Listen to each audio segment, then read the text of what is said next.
Hello everyone, my name is Roby Yudhishthira and I'm from Group 3, and in this video, me and my group will be explaining about centralized database system. And my group member is me, Roby Yudhishthira, and my friend Frederick Ramadhani and Ray Hashimoto. First, I'm going to explain about the section 1 introduction. So, database play a crucial role in modern information system, as almost all digital applications rely on them to store and manage data. As information systems have evolved, different database architecture have been developed to address various needs such as performance, scalability, and reliability. And one of the most basic and widely studied architecture is the centralized database system. In a centralized database system, all data and database management process are located at single site, usually on one server, even though modern systems often use distributed or cloud-based architecture. Centralized database systems remain relevant because of their simplicity and ease of control. And the next section is fundamental concepts. A centralized database system is defined as a system where all data is stored and processed in one physical location. Users or application access the database through a central server, and all requests are handled by database management system. And this architecture offers several key characteristics. First, data consistency is easier to maintain because all updates occur at one site, and access can be managed centrally. However, centralized database systems also have limitations since the system relies on a single server. Scalability is limited and the system has a single point of failure.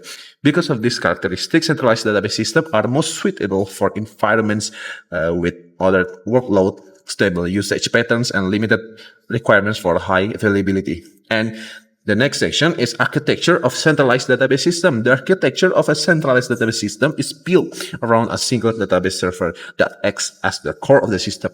Client application connects to this server to access data, but all data processing is performed on the server side. At the center of the architecture is the database management system, or DBMS. When a client sends a request, such as a query or a transaction, the request is processed entirely by the DBMS. The server handles transaction management, concurrency control, and recovery mechanism to ensure data integrity and consistency. Although centralized data systems rely on one server, modern implementation often use multi-core processors and multi-threading to handle multiple client requests at the same time. However, despite this internal parallelism, the system remains centralized because all data and control logic are located in a single physical location. And the next section will be explained by Rei Hashimoto. Okay, so from here, I will take over. I will explain a centralized database system by discussing its advantages, disadvantages, and a real-world use case. First, a centralized database system stores all data in a single location. One major advantage is that it is easy to manage. Database administrator can perform updates, backups, and maintenance from one server. Another important advantage is data consistency. Since all users access the same database, there is no data duplication, and everyone sees the most updated information. Security is also easier to control because access control, authentication, and encryption can be applied in one centralized environment. In addition, data redundancy is reduced, which saves storage space and lower system costs. However, centralized database systems also have several disadvantages. The biggest drawback is that the single point of failure. If the central server crashes, the entire system becomes unavailable.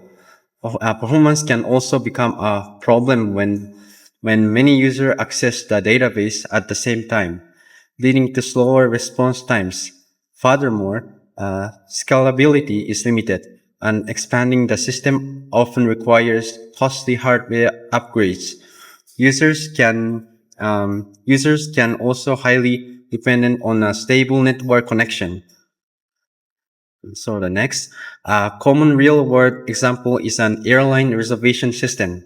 Flight schedules, flight schedule, seat availability, passenger information, and booking records are stored in one centralized database. When a booking is confirmed, the seat information is updated. updated immediately, preventing double booking. Airport staff uses the same database during check-in and boarding. While this system ensures accuracy and consistency, a server failure could disrupt operations. Therefore, centralized systems are most suitable for small to medium-sized airlines. Okay, hello everyone. I will now explain the challenges of centralized systems and our final conclusion. While the systems are easy to manage, they have clear limits as data grows. And in chapter 6, challenge and limitations, the first challenge is hardware scalability. In a centralized system, we depend on one machine. Specifically, shared memory systems usually cannot grow beyond 64 and to 128 cores because the internal network becomes a bottleneck. The second one is adding more power doesn't always mean more speed. This is caused by the first one is startup costs. The time needed to start multiple processes and also the interferences like different processes fighting to use the same disk or locks. And the last one is skew, which is where the slowest task decides the total finish time. And performance laws, we use Amdahl's law to explain this limit. It shows that our maximum speed is always limited by the small part of the work that can't be shared or parallelized. Basically, a single computer can only do so much before it reaches its limits. And in chapter 7, the conclusion is to conclude, we conclude that centralized database systems are a great, simple choice for single user systems or small business, and they are offer like strong consistency and are easy to maintain. And however, they are not suitable for like web scale workloads. Also, they have a high risk like if that single node fails, the entire system stops functioning. For very large data, moving to distributed systems is necessary. And that is the end of our presentations. Thank you for listening.